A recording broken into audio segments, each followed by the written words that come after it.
Assalamu alaikum wa rahmatullahi wa barakatuh. Moja, ndoa ni nini?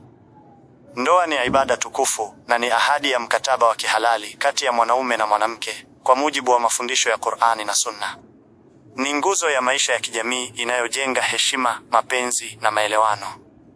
Mtume Muhammad Salahi amesema, ndoa ni nusu ya dini.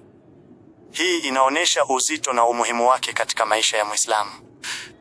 2. Mambo ya kuzingatia kabla ya kuingia kwenye ndoa. Kabla ya mtu kuamua kuingia kwenye ndoa, kuna mambo muhimu ya kuangalia. Dini na tabia. Mtume ametuhimiza kumchagua mwenye dini na mwenendo mwema, kwani hayo ndiyo msingi wa utulivu wa ndoa. Uelewa na malengo ya maisha. Mwenza anayekubaliana nawe katika mtazamo na malengo ya maisha hufanya ndoa kuwa na urahisi na amani. Heshima na maadili ya kifamilia. Mtu anayetoka katika familia yenye heshima na malezi bora mara nyingi hubeba pia maadili hayo. Uwezo wa kifedha na wajibu. Ndoa inaleta majukumu, hivyo mwanaume anatakiwa kuwa na uwezo wa kutimiza haki za kifamilia.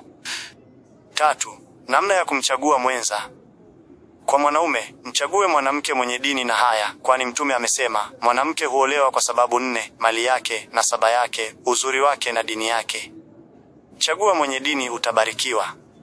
Kwa mwanamke, angalia dini ya mwanaume, tabia yake, uwezo wake wa kifedha na namna anavyoheshimika katika jamii. 4. Maisha mazuri ya ndoa.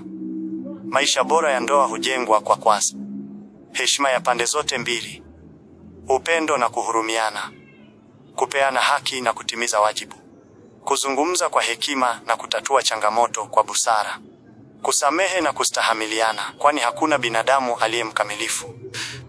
5. Changamoto za ndoa.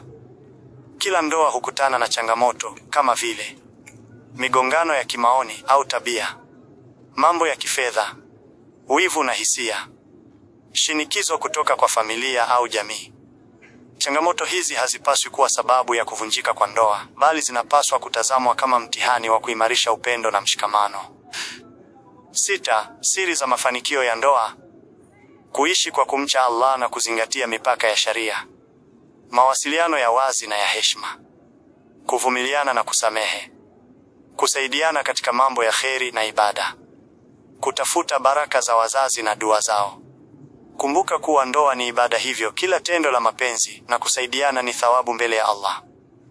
MWISHO.